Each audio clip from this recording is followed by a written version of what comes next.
Hi, welcome to the Woods Fans. It's Melissa. In this video, I'm going to show you how I am going to change the window in this shower so that it's going to work with actually getting wet.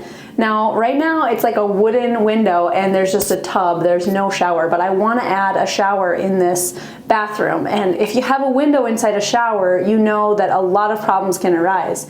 You need special kind of glass, you need privacy, and you also don't want rot, so wood is not the best material. I had a contractor come and look at this window, and I was hoping that he would change my header and my rough opening and really modify it so that I could have a shorter window that spanned the whole width of the wall and was centered. The contractor said that this bulkhead here is probably a support beam for like the roof and everything that is maybe like two by 10 sandwiched together and comes across resting on the wall framing next to the window right here. So he said, you know, you probably aren't going to be able to reframe the window and make it the width of the wall like you want.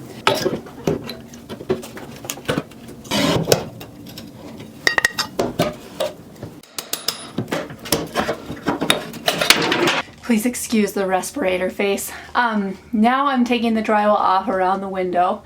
I plan to do this because I want to add up that green drywall that's rated for showers. Removing all the drywall around the window will make window replacement easier, but totally unnecessary. This is just going to give me a really good look at all the framing inside the wall. On the outside of this window, mine has this trim, which is hopefully the width of the nailing flange and is going to make replacing this window quite easy. But if yours doesn't have this trim, then you're going to have to cut your siding as well.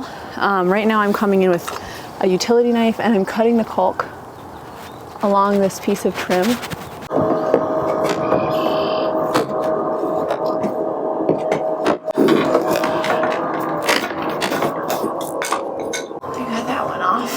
So this is a double hung window and I'm going to be able to move these panes of glass to make it way lighter to remove. So mine actually has instructions on top for how to lift out the glass panes. Every window is going to be slightly different.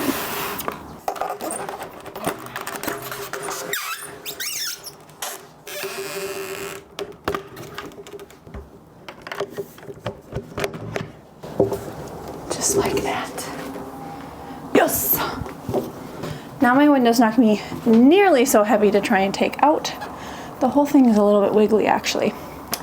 So I don't have foam here. A lot of times you have door and window expanding foam at the edge of your jamb, and I don't. This window was installed long enough ago that they just packed insulation in there. So what I'm going to try and do in order to get the nail flange off on the outside, you remember I removed all that trim so the nail flange is exposed. I'm gonna stick my bar in there and pound on it. I'm gonna hopefully pop it out enough that the nail head can come and I can rip that out from the outside.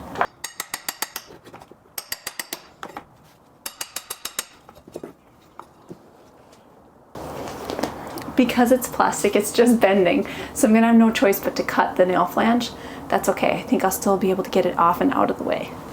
So I got my oscillating multi-tool and my corded one. Nevertheless, I'll cut all of it, all three sides, except the top, because it can hang from the top. And then I'll cut the top with somebody on the inside, just holding it, making sure it doesn't come crashing onto me.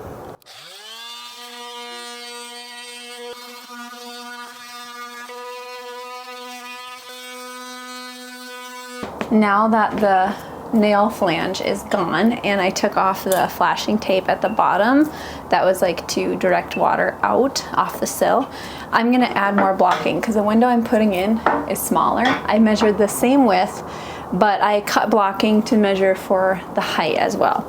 So this piece has to go in.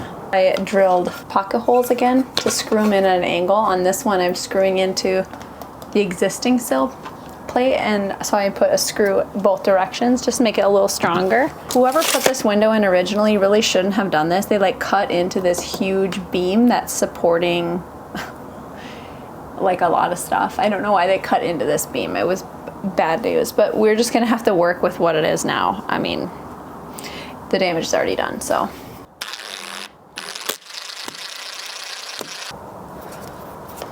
That is very secure. Very. And I've got pocket holes drilled on both ends of this, so I'm gonna knock it into place. It's a little wonky, isn't it? Okay, so I had to run to the store and I threw out a sweatshirt because it got a little chilly and cloudy. I had to run to the store to get the right thickness of sheathing because it's 3/8 inch and I only had 1/2 inch. Now I cut my piece of plywood to size, and since I added blocking here, I'm gonna be able to just nail this up and patch this area of the window to match the depth of the existing sheathing. Oh boy, this is not easy on a ladder. Yeah, this is not safe because the force of my nail gun is gonna catch me off balance. This video is sponsored by Work Pro Tools. You're gonna see me using Work Pro Tools throughout my video because of their power, their versatility, and their amazing quality. I have used Work Pro Tools for 2 years now, and I definitely recommend them, especially their workbenches. Now, this workbench I want to show off in this video is super cool. It is very, very heavy duty, made with high quality steel and a thick rubber wood top. It's rated for up to 500 pounds. The top also has a waterproof and scratch resistant coating for lasting durability. The workbench is height adjustable using the hand crank that turns easily and tucks away or completely removes when not in use. At its lowest, the work table can be 29 inches tall, perfect for a petite person to use in a variety of circumstances. The highest it goes to is 38 inches, which works well as a standing desk or to bring whatever you're working on into better view. This is completely customizable for a more ergonomic workspace. Large, heavy-duty casters allow the workbench to be mobile and move easily wherever you need to use it. They can also lock in place and hold strong when you need them to. However, you can also assemble it with the stationary feet provided that you can adjust to perfectly level. This product is straightforward and well made. Click the link in the description to check it out.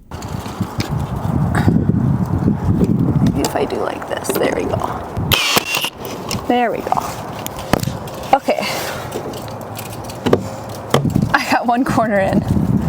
That's what I needed. I'm gonna move my ladder. This would be so much easier with scaffolding. I think I said that like 20 times already. Up and down the ladder we go. Up and down, up and down. Okay, now I'm gonna run a bead of caulk along the edge of this, and that's gonna seal it up a bit. While my caulking dries outside, I can start to add my flashing. Now, on the bottom, I have this self-adhesive flashing that I can cut a piece to size. I'm gonna make it slightly longer so that it dips up and creates a ridge for like water to not sit in the corners basically of my sill. That's what you're trying to avoid. It is gross out right now. It is spitting rain. Ugh, I'm so frustrated. There was no rain in the forecast when I decided to do this today. I'm gonna stretch the corner out. I just lost a nail off my manicure. I'm surprised they lasted this long. I've been doing some heavy duty construction today. I'm gonna flash up the sides as well, and I'm gonna pull the flashing around here to integrate with that tar paper that is supposed to be the house wrap outside. You know, old construction things. But at least this is gonna protect my framing somewhat. So I want it to come over these so that the water drips down onto that tape. Okay, just like that. So my tape is folded over. Do you see how that creates an edge here for water to drip off? Now, once I get house wrap here, then I tape over my nail flange. This is going to give water a place to flow away from my framing. I'm going to set my tools up here so it's ready to go in a minute. I'm gonna bring the window, set it into place, and put one screw in the top so that I can go back inside and shim it level. Ooh, almost lost my drill there. Okay, I'm gonna put my screw in my mouth so I have it when I need it, but probably won't be able to talk then.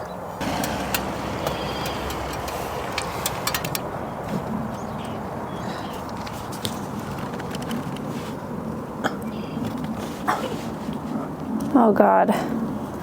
If I drop this, it's another 4 to 6 weeks for delivery of a new one.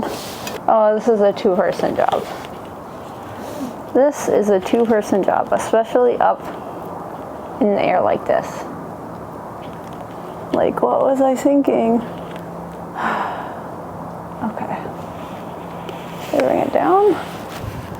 Oh God, why did I get myself into this pickle?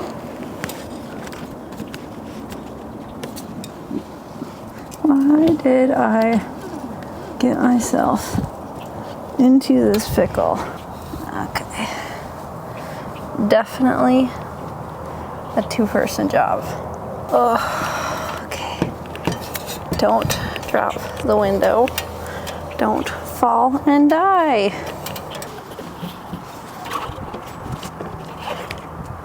Pull it all the way out. All the way out? Towards you. Oh yeah. My finger's caught in there. On the inside, my Grandpa Mike already did the leveling and shimming, but I'll go in and show you that. So since I'm out here already, I get to just move forward with screwing in the nail flange.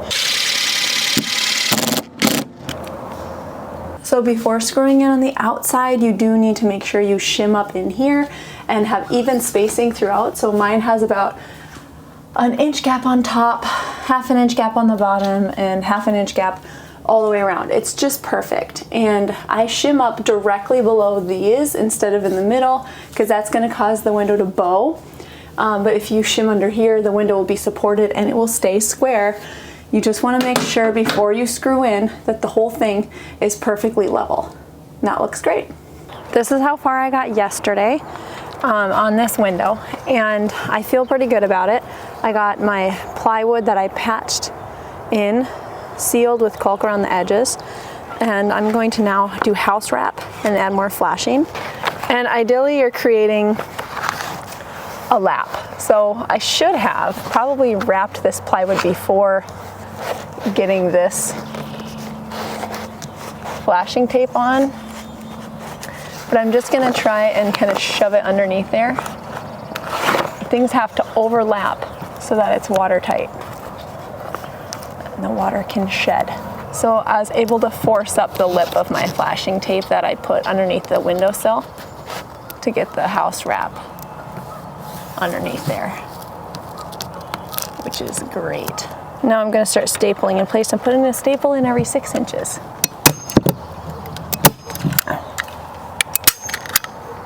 Am I out for real? I thought I filled this before I came up here. I'm out of staples. Oh man. We're going to cut and install our flashing tape.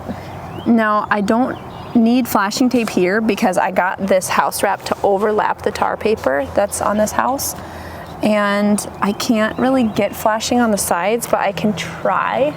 I might try. Here's what we're gonna do. First we're gonna flash the bottom, then we're gonna flash up the sides and overlap our tape.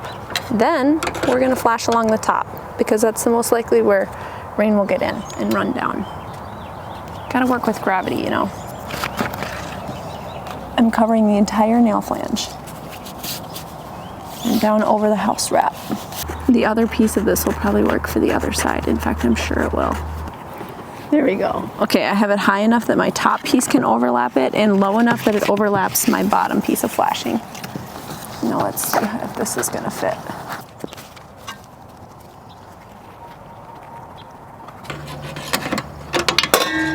Oh, I dropped my scissors. Okay, I should move my ladder anyway higher so I'm safer to put that on. But basically you're flashing, the last one to put on is the top piece that overlaps all of them. Just like that. Now I'm adding the furring strips, just lined up with where the other ones are. Now this part here is gonna be so tedious, replacing the siding. What I'm doing is I'm trying to stagger the seams, make it look good. This is wood siding, it's cedar. Just using my oscillating multi-tool, and I marked my line of where my replacement piece is gonna go.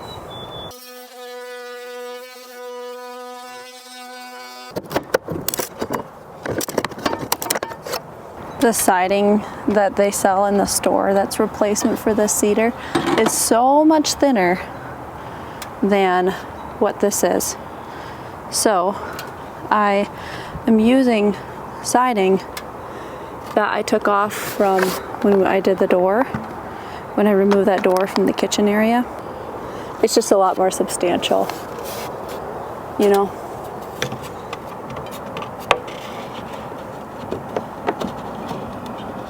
This one I know is not as staggered as it should be. Like ideally my seams are further apart, but I have to work with the wood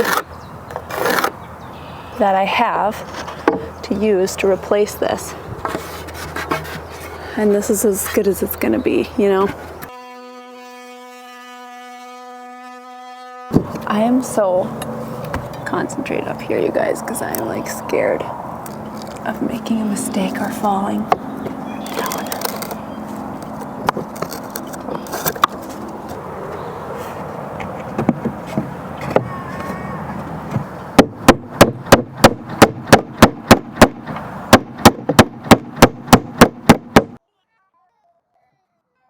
Yeah, it's gonna just keep raining on me. Finally, we have a nice day where it's not raining and it's not super windy that I can come up on this ladder and finish the window. Now I'm nailing in trim. I have these pieces I added that bumped out the trim. That looks good.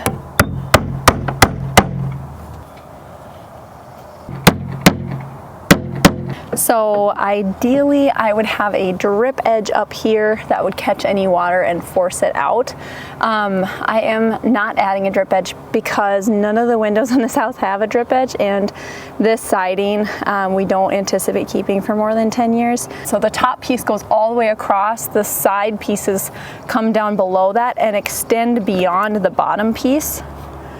The bottom piece fits in there like that in between the two side pieces, so that if water's coming, it travels to the side and down and just out. If this bottom piece extends beyond the sides, then water can pool in your corners. Alrighty, we're gonna get this last piece of siding in here. This piece, because it wasn't a full piece, I maybe was a little lazy, but I thought it would just simplify things if I made that the width of the window. I'm gonna add some caulk and hopefully those vertical seams will disappear. It will look just fine. So now you caulk everything. You caulk where the window meets your trim, where your trim meets your siding. I'm gonna caulk my vertical seams on this as well because they didn't get quite as tight as I wanted. And when you're done caulking, you can paint. Now that I'm done outside, I'm gonna remove my shims because the nail flange on the outside is holding the window entirely. I'm not screwing in on here. That might be different depending on the window. If you have a slider up and down, you might need to screw in through the jamb, but it just depends. You gotta look at the instructions for your window. Now I'm gonna seal it. So I have about a 1/2 inch gap around all the sides, and I wanna seal that entirely with this. Great stuff. It's window and door, so it has less expansion. And you just gotta be careful not to get this on you. I'm gonna force the straw all the way in there and just do a small amount. It's gonna expand a bit. If it comes beyond the jamb, I just have to trim it later. I'm not good enough at this to like get the right amount exactly, but